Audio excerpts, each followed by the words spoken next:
Hi friends, welcome back to my channel. ಎಲ್ಲರೂ ಹೇಗಿದ್ದೀರಾ? I hope ಎಲ್ಲರೂ ಚೆನ್ನಾಗಿದ್ದೀರಾ ಅಂತ ಭಾವಿಸ್ತೀನಿ. ನಾನು ಕೂಡ ಚೆನ್ನಾಗಿದ್ದೀನಿ.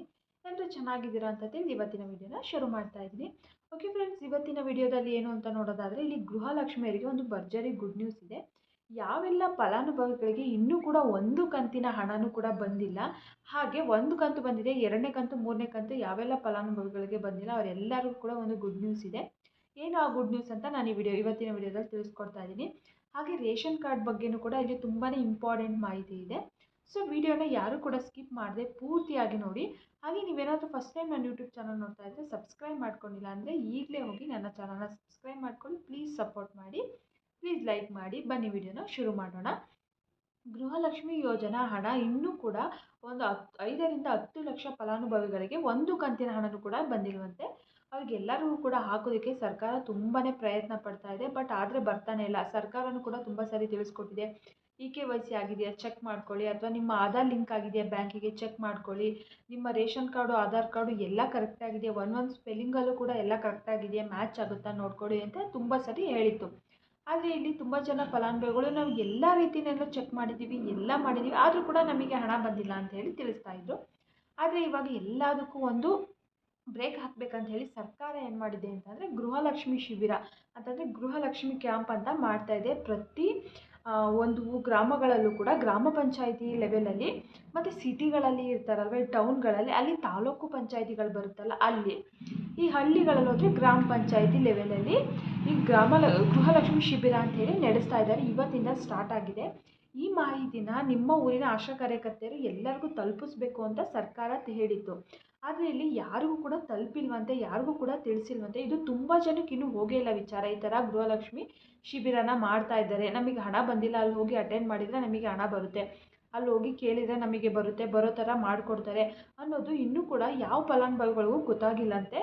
ಇದನ್ನು ತಿಳಿಸೋದಕ್ಕೆ ಅಂತ ಆಶಾ ಕಾರ್ಯಕರ್ತೆಯರಿಗೆ ಸರ್ಕಾರ ಹೇಳಿತ್ತು. ಬಟ್ ಆದರೆ ಎಲ್ಲ ಅವ್ರು ತಿಳಿಸಿಲ್ಲ. ಹಾಗಾಗಿ ತುಂಬ ಜನಕ್ಕೆ ಗೊತ್ತಿಲ್ಲ. ವಿಡಿಯೋನ ಯಾರೆಲ್ಲ ನೋಡ್ತಾ ಇದ್ದೀರಾ ಆದಷ್ಟು ಶೇರ್ ಮಾಡಿ. ಅಂತಂದರೆ ಈ ಗೃಹಲಕ್ಷ್ಮಿ ಶಿಬಿರನ ಇವತ್ತಿಂದ ಸ್ಟಾರ್ಟ್ ಆಗಿದೆ. ಅಂದರೆ 27, 28, 29 3 ದಿನ ಇಟ್ಕೊಂಡಿದ್ದಾರೆ, ಜಾಸ್ತಿ ದಿನ ಇಲ್ಲ. ಸೊ ಹಾಗಾಗಿ ಇದೇ ಲಾಸ್ಟ್ ಆಪರ್ಚುನಿಟಿ ಅಂತಲೂ ಹೇಳ್ಬೋದು. ಇದನ್ನು ಹೋಗಿ ಶಿಬಿರನ ಅಟೆಂಡ್ ಮಾಡಿ 100% ನಿಮಗೆ ಏನು ಪ್ರಾಬ್ಲಮ್ ಆಗಿದೆ, KYC ಪ್ರಾಬ್ಲಮ್ ಆಗಿದೆಯಾ, KYC ಆಗಿಲ್ಲ ಅಂದರೆ ಅಲ್ಲೇ ಇಮಿಡಿಯೇಟಾಗಿ KYCನೂ ಕೂಡ ಮಾಡಿಕೊಡ್ತಾರೆ. ಬ್ಯಾಂಕಿಗೆ ಆಧಾರ್ ಕಾರ್ಡ್ ಲಿಂಕ್ ಆಗಿಲ್ವಾ, ಅಲ್ಲೇ ಇಮಿಡಿಯೇಟಾಗಿ ಆಧಾರ್ ಕಾರ್ಡ್ನು ಕೂಡ ಲಿಂಕ್ ಮಾಡಿಕೊಡ್ತಾರೆ. ಅಥವಾ ನಿಮ್ಮ ರೇಷನ್ ಕಾರ್ಡಲ್ಲಿ, ನಿಮ್ಮ ಆಧಾರ್ ಕಾರ್ಡಲ್ಲಿ ಏನು ಪ್ರಾಬ್ಲಮ್ ಇದೆ ಎಲ್ಲನೂ ಕೂಡ ಚೆಕ್ ಮಾಡ್ತಾರೆ. ಇಲ್ಲಿ ಎಲ್ಲ ಡಿಪಾರ್ಟ್ಮೆಂಟಲ್ಲಿರೋ ಅಧಿಕಾರಿಗಳು ಕೂಡ ಇರ್ತಾರಂತೆ. ಇಲ್ಲಿ CDPOನೂ ಕೂಡ ಇರ್ತಾರಂತೆ, ತಾಲೂಕು ಪಂಚಾಯಿತಿ ಅಧ್ಯಕ್ಷರು, ಸದಸ್ಯರು ಅವರು ಕೂಡ ಇರ್ತಾರಂತೆ. ಹಾಗೆ ಮಹಿಳಾ ಮತ್ತು ಮಕ್ಕಳ ಕಲ್ಯಾಣ ಇಲಾಖೆ ಆಫೀಸರ್ ಅವರು ಕೂಡ ಇರ್ತಾರಂತೆ. ಹಾಗೆ ಬ್ಯಾಂಕ್ ಸಿಬ್ಬಂದಿನೂ ಕೂಡ ಇರ್ತಾರಂತೆ. ಪ್ರತಿಯೊಂದು ಸಿಬ್ಬಂದಿನೂ ಕೂಡ ಅಲ್ಲಿ ಇರ್ತಾರಂತೆ. ನಿಮ್ಮದು ಏನು ಫಸ್ಟು ನಿಮ್ಮ ಅಪ್ಲಿಕೇಶನ್ನ ಕಂಪ್ಯೂಟರಲ್ಲಿ ಚೆಕ್ ಮಾಡ್ತಾರಂತೆ. ನಿಮ್ಗೆ ಚೆಕ್ ಮಾಡಿ ನಿಮ್ಗೆ ಅಪ್ಲಿಕೇಶನ್ ಸ್ಟೇಟಸ್ ಏನಿದೆ ತಿಳ್ಕೊತಾರೆ ಫಸ್ಟು. ನಿಮ್ಗೆ ಏನಾದರೂ ಬ್ಯಾಂಕಲ್ಲಿ ಆಧಾರ್ ಲಿಂಕ್ ಆಗಿಲ್ವಾ, ತಕ್ಷಣ ಬ್ಯಾಂಕ್ ಸಿಬ್ಬಂದಿನೂ ಕೂಡ ಅಲ್ಲೇ ಇರ್ತಾರೆ. ಅವ್ರಿಗೆ ಹೇಳ್ತಾರೆ ಈ ರೀತಿ ಬ್ಯಾಂಕು ಆಧಾರ್ ಲಿಂಕ್ ಆಗಿಲ್ಲ, ಬ್ಯಾಂಕ್ ಅಕೌಂಟಿಗೆ ಲಿಂಕ್ ಮಾಡಿ ಅಂತ. ಅವ್ರು ಇಮಿಡಿಯೇಟಾಗಿ ಅಲ್ಲೇ ಮಾಡ್ತಾರೆ. ಅಥವಾ ನಿಮ್ಮ ರೇಷನ್ ಕಾರ್ಡಿಗೆ KYC ಆಗಿಲ್ವಾ, ಅದನ್ನು ಕೂಡ ಅವರೇ ಅಲ್ಲೇ ಇರ್ತಾರೆ, ಅವರೇ ಇಮಿಡಿಯೇಟಾಗಿ ನಿಮ್ಮ ರೇಷನ್ ಕಾರ್ಡಿಗೆ ಆಧಾರ್ ಕಾರ್ಡ್ನು ಕೂಡ KYCನ ಮಾಡಿಕೊಡ್ತಾರೆ. ಅಥವಾ ಬೇರೆ ಇನ್ನೇನು ಪ್ರಾಬ್ಲಮ್ ಇದೆ, ಯಾಕೋಸ್ಕರ ನಿಮಗೆ ಹಣ ಬರ್ತಾ ಇಲ್ಲ ಅನ್ನೋದನ್ನು ಚೆಕ್ ಮಾಡಿ ಸ್ಥಳದಲ್ಲೇ ನಿಮಗೆ ಉತ್ತರನ ಕೊಡ್ತಾರಂತೆ. ಅಲ್ಲೇ ನಿಮಗೆ ಪರಿಹಾರ ಮಾಡ್ತಾರೆ. ಅಂತಂದರೆ ನಿಮ್ಮದು ಏನಾಗಿದೆ ತಿಳ್ಕೊಂಡು ಎಲ್ಲ ಕರೆಕ್ಟಾಗಿ ಮಾಡಿ ಕಳಿಸ್ತಾರೆ. ನಿಮಗೆ ಒಂದು ವಾರದೊಳಗಾಗಿ, ಅಂತಂದರೆ ಒಂದು ವಾರನೂ ಬೇಕಾಗಿಲ್ಲ, 31ನೇ ತಾರೀಕಷ್ಟರಲ್ಲಿ ನಿಮ್ಮ ಖಾತೆಗೆ ಹಣನ ಹಾಕ್ತಾರಂತೆ. 3 ಕಂತಿನ ಹಣನೂ ಕೂಡ ಒಟ್ಟಿಗೆ ಹಾಕ್ತೀವಿ ಅಂತ ಇಲ್ಲಿ ಹೇಳಿದೆ ಸರ್ಕಾರ. ಸೊ ಯಾರೆಲ್ಲ ವಿಡಿಯೋನ ನೋಡ್ತಾ ಇದ್ದರೆ ಆದಷ್ಟು ಶೇರ್ ಮಾಡಿ. ಈ ಗೃಹಲಕ್ಷ್ಮಿ ಶಿಬಿರನ ಆದಷ್ಟು ಹೋಗಿ ಅಟೆಂಡ್ ಮಾಡಿ. ನಿಮಗೆ ಗೊತ್ತಾದರೆ ನಿಮಗೆ ಅಕ್ಕಪಕ್ಕದಲ್ಲಿ ಯಾರಿಗೆಲ್ಲ ಬಂದಿಲ್ಲ ಅವ್ರಿಗೂ ಕೂಡ ಶೇರ್ ಮಾಡಿ. ಇವಾಗ ನೀವು ಕೇಳ್ಬೋದು, ನನಗೆ ಒಂದೇ ಕಂತಿನ ಹಣ ಬಂದಿದೆ, ಎರಡನೇ ಕಂತು, ಮೂರನೇ ಕಂತು ಬಂದಿಲ್ಲ ಯಾಕೆ ಅಂತ ನೀವು ಕೇಳ್ಬೋದು. ಆ ಎರಡನೇ ಕಂತು, ಮೂರನೇ ಕಂತು ಬಂದಿಲ್ವಲ್ಲ, ಅವರು ಕೂಡ ಹೋಗಿ ಅಟೆಂಡ್ ಮಾಡಿ. ಅಂತಂದರೆ ಈಗ 4ನೇ ಕಂತು ಕೂಡ ಶುರುವಾಗಿದೆ ಅಲ್ವಾ. ಸೊ ಹಾಗಾಗಿ 3 ಕಂತಿನ ಹಣ ಬರಬೇಕಾಗುತ್ತೆ ಅವರಿಗೆ. ನೀವು ಈಗಲೇ ಹೋಗಿ ನೀವು ಕೂಡ ಅಟೆಂಡ್ ಮಾಡಿದರೆ ನೋಡಿ, ನಮ್ಗೆ ಈ ಥರ 1 ಕಂತಿನ ಹಣ ಮಾತ್ರ ಬಂದಿದೆ, ಎರಡನೇ ಕಂತು, ಮೂರನೇ ಕಂತು ಬಂದಿಲ್ಲ, ಸ್ಟೇಟಸ್ನ ಚೆಕ್ ಮಾಡಿ ಅಂದರೆ ಅವರು ನಿಮ್ಮದು ಕೂಡ ಚೆಕ್ ಮಾಡಿ ನಿಮಗೂ ಕೂಡ ಬರೋ ರೀತಿ ಮಾಡಿಕೊಡ್ತಾರೆ. ಇಲ್ಲಿ ನಿಮಗೆ 1 ಕಂತು ಬಂದಿಲ್ಲ ಅನ್ನೋರು ಕೂಡ ಹೋಗಿ ಅಟೆಂಡ್ ಮಾಡಿ. ಹಾಗೆ ಎರಡನೇ ಕಂತು, ಮೂರನೇ ಕಂತು ಬಂದಿಲ್ಲ ಅನ್ನೋರು ಅವರು ಕೂಡ ಹೋಗಿ ಅಟೆಂಡ್ ಮಾಡಿ ನಿಮಗೆ 100% ಹಣ ಬರೋ ರೀತಿ ಮಾಡಿಕೊಡ್ತಾರೆ. ನೀವು ಹೋಗುವಾಗ ಸುಮ್ಮನೆ ಹೋಗಬೇಡಿ. ಹಾಗೆಯೇ ನೀವು ಗೃಹಲಕ್ಷ್ಮಿ ಅಪ್ಲಿಕೇಶನ್ ಹಾಕೋಕೆ ಹೋಗುವಾಗ ಏನೇನು ಡಾಕ್ಯುಮೆಂಟ್ಸ್ನ ತೊಗೊಂಡೋಗಿದ್ರಿ ಅದೆಲ್ಲ ಡಾಕ್ಯುಮೆಂಟ್ಸ್ ಕೂಡ ತೊಗೊಂಡೋಗಿ. ಇಲ್ಲಿ ಸರ್ಕಾರದಿಂದ ನೀವು ಇಂಥದ್ದೇ ಡಾಕ್ಯುಮೆಂಟ್ಸ್ ತರಬೇಕಂತ ಅವ್ರು ಎಲ್ಲೂ ತಿಳಿಸ್ಕೊಟ್ಟಿಲ್ಲ. ನೀವು ಸುಮ್ಮನೆ ಹೋಗಿ ಆಮೇಲೆ ನೀವು ಇದು ನಿಮ್ಮದು ಅಪ್ಲಿಕೇಶನ್ ಸ್ಟೇಟಸ್ನ ಚೆಕ್ ಮಾಡ್ತಾರೆ. ಆವಾಗ ನಿಮ್ಗೆ ಆಧಾರ್ ಲಿಂಕ್ ಆಗಿರಲ್ಲ ಬ್ಯಾಂಕ್ ಅಕೌಂಟಿಗೆ. ಹೋಗಿ ತೊಗೊಂಡು ಬನ್ನಿ ಅಂದರೆ ನಿಮಗೆ ಮತ್ತೆ ಹೋಗಿ ತೊಗೊಂಡು ಬರೋದು ಕಷ್ಟ ಆಗುತ್ತಲ್ವಾ. ಸೊ ಹಾಗಾಗಿ ಯಾವುದೂ ತೊಂದರೆ ಬೇಡ, ಏನೂ ಆಗೋದಿಲ್ಲ. ನಿಮ್ಮ ಹತ್ರ ಒರಿಜಿನಲ್ ತಗೊಂಡೋಗೋಕ್ಕಾಗಲ್ಲ ಅಂದರೆ ನೀವು ಜೆರಾಕ್ಸ್ ಆದರೂ ಕೂಡ ನಿಮ್ಮ ರೇಷನ್ ಕಾರ್ಡು ಮತ್ತು ಆಧಾರ್ ಕಾರ್ಡು ಮತ್ತು ಬ್ಯಾಂಕ್ ಪಾಸ್ಬುಕ್ಕು, ಇಂಪಾರ್ಟೆಂಟಾಗಿ ನಿಮ್ಮ ಆಧಾರ್ ಕಾರ್ಡಿಗೆ ಮೊಬೈಲ್ ನಂಬರ್ ಲಿಂಕ್ ಆಗಿರುತ್ತಲ್ಲ ಆ ಮೊಬೈಲ್ ನಂಬರ್ ಇಷ್ಟು ಕೂಡ ತೊಗೊಂಡೋಗಿ ಇಮಿಡಿಯೇಟಾಗಿ ನಿಮ್ಗೆ ಅಲ್ಲೇ ಸೊಲ್ಯೂಷನ್ ಕೊಡ್ತಾರೆ. ನಿಮ್ಗೆ ಹಣ ಬರೋ ರೀತಿ ಮಾಡಿಕೊಡ್ತಾರೆ. ಇಲ್ಲಿ ಹಣ ಈ ಒಂದು 5ರಿಂದ 10 ಲಕ್ಷ ಜನ ಫಲಾನುಭವಿಗಳಿಗೆ ಹಣ ಬಂದಿಲ್ಲ ಅಂತ. ಇನ್ನು ಒಂದು ಕಂತಿನ ಹಣ ತುಂಬ ಪ್ರಯತ್ನ ಪಡ್ತು ಸರ್ಕಾರ ಎಲ್ಲ ರೀತಿಯಲ್ಲೂ ಮಾಡೋದಕ್ಕೆ. ಎಲ್ಲ ಕಡೆನೂ ಅಂತಂದರೆ ಪ್ರಜಾಪ್ರತಿನಿಧಿಗಳು ಕೂಡ ಮನೆಗೆ ಬಂದರು. ಅವರು ಕೂಡ ಚೆಕ್ ಮಾಡೋದಕ್ಕೆ ಹೇಳಿದರು. ಎಲ್ಲ ರೀತಿಯೂ ಮಾಡಿದ್ರು, ಬಟ್ ಆದರೆ ಆಗಲಿಲ್ಲ. ಇದು ಲಾಸ್ಟ್ ಫೈನಲಾಗಿ ಇದೊಂದನ್ನು ಸೊಲ್ಯೂಷನ್ನ ಕಂಡುಹಿಡಿದಿದ್ದಾರೆ. ಇದರಿಂದನಾದರೂ ಆಗುತ್ತಾ ಅಂತೇಳಿ ನೋಡೋಣ. ಆದಷ್ಟು ಈ ಮಾಹಿತಿನ ಶೇರ್ ಮಾಡಿ. ಯಾರಿಗೆಲ್ಲ ಬಂದಿಲ್ಲ ಅವರಿಗೆ ಪಾಪ ಬರಲಿ. ಇವಾಗ ಅಕ್ಕಪಕ್ಕದ ಮನೆಯವರು ಒಟ್ಟಿಗೆ ಹೋಗಿ ಹಾಕಿರ್ತಾರೆ, ಅವರಿಗೆ ಬರ್ತಾ ಇರುತ್ತೆ ತಿಂಗಳ. ಈಗ ಇನ್ನೂ ನಮಗೆ ಬರ್ತಾ ಇರಲ್ಲ ಅಂತಂದರೆ ಯಾರಿಗಾದರೂ ಫೀಲ್ ಆಗೇ ಆಗುತ್ತಲ್ವ, ಯಾರಿಗಾದ್ರೂ ಬೇಜಾರು ಆಗೇ ಆಗುತ್ತೆ. ಸೊ ಹಾಗಾಗಿ ಏನಾದರೂ ಬಂದಿಲ್ಲ ನಿಮ್ಗೆ ಅಕ್ಕಪಕ್ಕದ ಊರವರಾಗಲಿ, ಅಕ್ಕ ಪರಿಚಯ ಇರೋರಾಗಲಿ ಯಾರಾದರೂ ಬಂದಿಲ್ಲ ಅಂತಂದರೆ ಆದಷ್ಟು ಹೋಗಿ ಗೃಹಲಕ್ಷ್ಮಿ ಶಿಬಿರನ ಅಟೆಂಡ್ ಮಾಡಿ. ನಿಮ್ಗೆ ಇನ್ನು 3 ದಿನ ಟೈಮ್ ಇರೋದು, 3 ದಿನದಲ್ಲಿ ಮಾಡಿಕೊಡ್ತಾರೆ. ಇದು ಟೈಮಿಂಗ್ಸ್ ಬಂದು ಬೆಳಗ್ಗೆ 8 ಗಂಟೆಯಿಂದ ಸಂಜೆ 5 ಗಂಟೆವರೆಗೂ ಇರುತ್ತಂತೆ. ಹೋಗಿ ಅಟೆಂಡ್ ಮಾಡಿ. ಇವಾಗ ಹಳ್ಳಿಗಳಲ್ಲಿ ಗ್ರಾಮ ಪಂಚಾಯತಿ ಲೆವೆಲಲ್ಲಿ ಮಾಡ್ತಾಯಿದ್ದಾರೆ. ಟೌನಲ್ಲಿ ಇರೋರಿಗೆಲ್ಲ ಎಲ್ಲಿ ಮಾಡ್ತಾಯಿದ್ದಾರೆ ಅಂತಂದರೆ ಗ್ರಾಮ ಪಂಚಾಯತಿ ಆಫೀಸ್ ಕಾರ್ಯಾಲಯ ಅಂತ ಬರುತ್ತಲ್ವ, ಅಲ್ಲಿ ಹೋಗಿ ಕೇಳಿ ವಿಚಾರಿಸಿ ಅಲ್ಲಿ ಮಾಡ್ತಾರಂತೆ. ಇನ್ನು ನೆಕ್ಸ್ಟ್ ರೇಷನ್ ಕಾರ್ಡ್ ಬಗ್ಗೆ ನಾನು ಅಪ್ಡೇಟನ್ನು ಕೊಡ್ತೀನಿ. ರೇಷನ್ ಕಾರ್ಡ್ಗೂ ಕೂಡ ಇದೇ ತಿಂಗಳು 31ನೇ ತಾರೀಕುವರೆಗೂ ಟೈಮ್ನ ಕೊಟ್ಟಿದ್ದಾರೆ ಸರ್ಕಾರ. ಇವಾಗ ಏನು ಮಾಡಿತ್ತು, ಮೊದಲೆಲ್ಲ ಹೇಳ್ತು ನಿಮ್ಮ ರೇಷನ್ ಕಾರ್ಡಿಗೆ KYC ಮಾಡಿಸಿ ಅಂತ ಹೇಳ್ಬಿಟ್ಟು.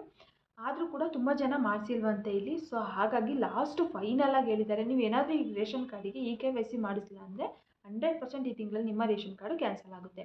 ಸರ್ಕಾರ ಎಲ್ಲ ರೀತಿಯಲ್ಲೂ ಪ್ರಯತ್ನ ಪಡ್ತು ಗೃಹಲಕ್ಷ್ಮಿ ಹಣ ಹಾಕೋದಕ್ಕೆ, ಅನ್ನಭಾಗ್ಯ ಯೋಜನಾ ಹಣ ಹಾಕೋದಕ್ಕೆ. ಇವಾಗ ನೀವೊಂದು ಥಿಂಕ್ ಮಾಡಿ, ನಿಮ್ಮ ಗೃಹಲಕ್ಷ್ಮಿ ಹಣ ಆಗಲಿ, ಅನ್ನಭಾಗ್ಯ ಹಣ ಆಗಲಿ, ನಿಮಗೆ ಬ್ಯಾಂಕ್ ಪಾಸ್ಬುಕ್ ತೊಗೊಂಡು ಅಪ್ಲಿಕೇಶನ್ ಹಾಕಿದ್ರಾ? ಇಲ್ಲ ಅಲ್ವಾ. ಸೊ ಹಾಗಾಗಿ ನಿಮ್ಮ ಆಧಾರ್ ಲಿಂಕ್ ಆಗಿರುತ್ತೆ. ನಿಮ್ಮ ರೇಷನ್ ಕಾರ್ಡಿಗೆ ಆಧಾರ್ ಲಿಂಕ್ ಆಗಿದ್ದರೆ ಮಾತ್ರ ನಿಮಗೆ ಅನ್ನಭಾಗ್ಯ ಹಣ ಬರೋದು.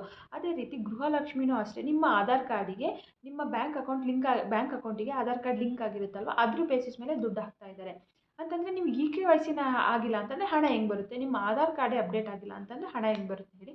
ಬರಲ್ಲ ಅಲ್ವಾ. ಸೊ ಹಾಗಾಗಿ ಅದಕ್ಕೋಸ್ಕರ ಹಣ ಹೋಗ್ತಾ ಇಲ್ಲ ಅಂತೇಳಿ ಸರ್ಕಾರ ಇಲ್ಲಿ ಯೋಚನೆ ಮಾಡಿ ಇವಾಗ ಲಾಸ್ಟ್ ಫೈನಲಾಗಿ ಡಿಸಿಷನ್ನ ಕೊಟ್ಟಿದ್ದಾರೆ. ನೀವು ಈ ತಿಂಗಳಲ್ಲಿ 31ನೇ ತಾರೀಕಷ್ಟರಲ್ಲಿ ನಿಮ್ಮ ರೇಷನ್ ಕಾರ್ಡ್ಗೆ KYC ಮಾಡಿಸಿಲ್ಲ ಅಂತಂದರೆ ನಿಮ್ಮ ರೇಷನ್ ಕಾರ್ಡ್ನ ಕ್ಯಾನ್ಸಲ್ ಮಾಡ್ತೀವಿ ಅಂತೇಳಿ ಇಲ್ಲಿ ತಿಳಿಸ್ಕೊಟ್ಟಿದ್ದಾರೆ. ಹಾಗೆ ಇಲ್ಲಿ ನಿಮ್ಮ ರೇಷನ್ ಕಾರ್ಡ್ ಕ್ಯಾನ್ಸಲ್ ಆದರೆ ನಿಮಗೆ ಗೃಹಲಕ್ಷ್ಮಿ ಹಣನೂ ಬರೋದಿಲ್ಲ, ಹಾಗೆ ಅನ್ನಭಾಗ್ಯ ಹಣನೂ ಕೂಡ ಬರೋದಿಲ್ಲ. ರೇಷನ್ ಕಾರ್ಡೇ ಕ್ಯಾನ್ಸಲ್ ಆಗುತ್ತೆ. ಈಗ ಆಲ್ರೆಡಿ ತುಂಬ ಜನ ವೆಯ್ಟ್ ಮಾಡ್ತಾ ಇದ್ದಾರೆ ಹೊಸದಾಗಿ ರೇಷನ್ ಕಾರ್ಡ್ನ ಅಪ್ಲೈ ಮಾಡೋದಕ್ಕೆ. ಎಷ್ಟು ಜನ ಕಷ್ಟಪಡ್ತಾ ಇದ್ದಾರೆ.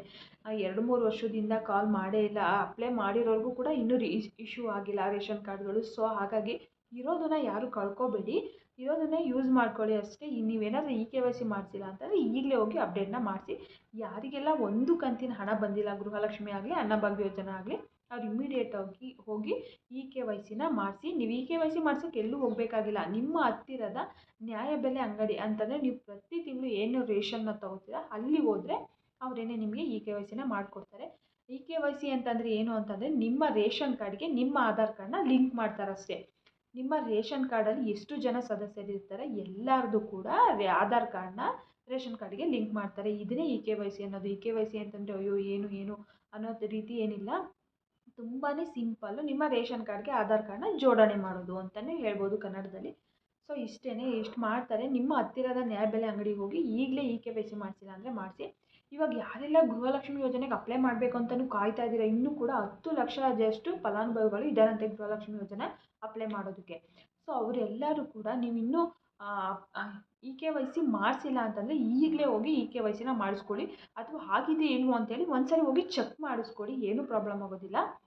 ಗೃಹಲಕ್ಷ್ಮಿ ಯೋಜನೆ ಹಣ ಯಾರಿಗೆಲ್ಲ ಬಂದಿಲ್ಲ, ಹಾಗೆ ಇಲ್ಲಿ ಯಾರೆಲ್ಲ ಗೃಹಲಕ್ಷ್ಮಿಗೆ ಅಪ್ಲೈ ಮಾಡಬೇಕು ಅಂತ ವೆಯ್ಟ್ ಮಾಡ್ತಾ ಇದ್ದೀರಾ ಅವರು ಇಬ್ಬರು ಕೂಡ ಈಗಲೇ ಹೋಗಿ ಒಂದ್ಸರಿ ಚೆಕ್ ಮಾಡಿಸ್ಕೊಳ್ಳಿ. KYC ಆಗಿದೆಯೋ ಇಲ್ವೋ ಅಂತ. ಏನು ಪ್ರಾಬ್ಲಮ್ ಆಗಿದೆಯಲ್ಲ, ಹೋಗಿ ಚೆಕ್ ಮಾಡಿಸಿದ್ರೆ ಆಗಿದೆ ಅಂತ ಮಾತ್ರ ಸುಮ್ಮನೆ ಕೂತ್ಕೋಬೇಡಿ, ಹೋಗಿ ಚೆಕ್ ಮಾಡಿಸ್ಕೊಳ್ಳಿ. ನಿಮ್ಮ ಹತ್ರ ರೇಷನ್ ಕಾರ್ಡು APL ಆದರೂ ಇರಲಿ, BPL ಆದರೂ ಇರಲಿ, ಅಂತ್ಯೋದಯ ಆದರೂ ಇರಲಿ, ಯಾವುದಿದ್ರೂ ಕೂಡ ನೀವು ಹೋಗಿ KYCನ ಮಾಡಿಸಲೇಬೇಕು. ಹೋಗಿ ಚೆಕ್ ಮಾಡಿಸ್ಕೊಳ್ಳಿ, ಏನು ಪ್ರಾಬ್ಲಮ್ ಆಗೋದಿಲ್ಲ. ಇಲ್ಲ ಅಂತಂದರೆ ನಿಮ್ಮ ರೇಷನ್ ಕಾರ್ಡು ಕ್ಯಾನ್ಸಲ್ ಆಗುತ್ತೆ.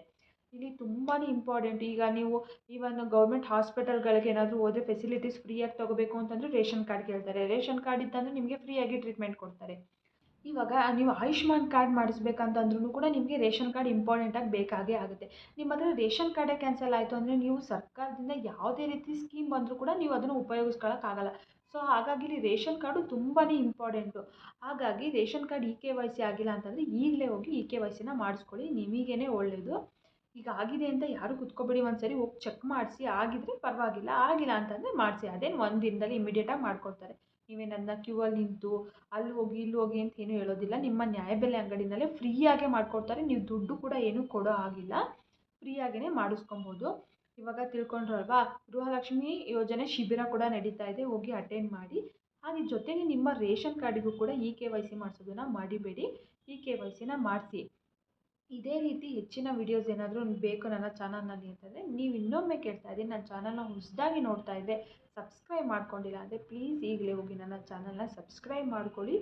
ಹಾಗೆ ತಪ್ಪದೇ ಪಕ್ಕದಲ್ಲಿರೋ ಬೆಲ್ ಐಕನ್ ಮೇಲೆ ಕ್ಲಿಕ್ ಮಾಡಿ. ನಾನು ಡೈಲಿ ವೀಡಿಯೋಸ್ ಹಾಕೋ ನೋಟಿಫಿಕೇಷನ್ ಎಲ್ಲ ನಿಮಗೆ ಬರುತ್ತೆ. ನಾನು ಡೈಲಿ ವೀಡಿಯೋ ಅಪ್ಲೋಡ್ ಮಾಡ್ತಿದ್ದ ತಕ್ಷಣ ನಿಮಗೆ ನೋಟಿಫಿಕೇಷನ್ ಬರುತ್ತೆ, ನೀವು ಆವಾಗ ನೋಡ್ಬೋದು ನಾನು ಡೈಲಿ ಏನೇನು ಅಪ್ಡೇಟ್ ಮಾಡ್ತಾ ಇರ್ತೀನಿ ಅಂತ. ಸೊ ಇವತ್ತಿಂದು ಮಾಹಿತಿ ಒಂದು ತುಂಬಾ ಇಂಪಾರ್ಟೆಂಟು.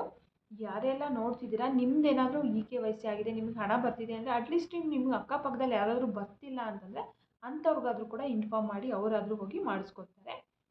ಇವತ್ತಿನ ಮಾಹಿತಿ ಎಲ್ಲರಿಗೂ ಉಪಯುಕ್ತ ಆಯಿತು ಅಂದ್ಕೋತೀನಿ. ಉಪಯುಕ್ತ ಆಗಿದರೆ ಇನ್ನೊಮ್ಮೆ ಹೇಳ್ತಾ ಇದ್ದೀನಿ, ನನ್ನ ಚಾನಲ್ನ ಸಬ್ಸ್ಕ್ರೈಬ್ ಮಾಡ್ಕೊಳ್ಳಿ. ಹಾಗೆ ವಿಡಿಯೋನ ಕೊನೆವರೆಗೂ ನೋಡಿದ್ದಕ್ಕೆ ಎಲ್ಲರಿಗೂ ತುಂಬಾ ಥ್ಯಾಂಕ್ಸ್.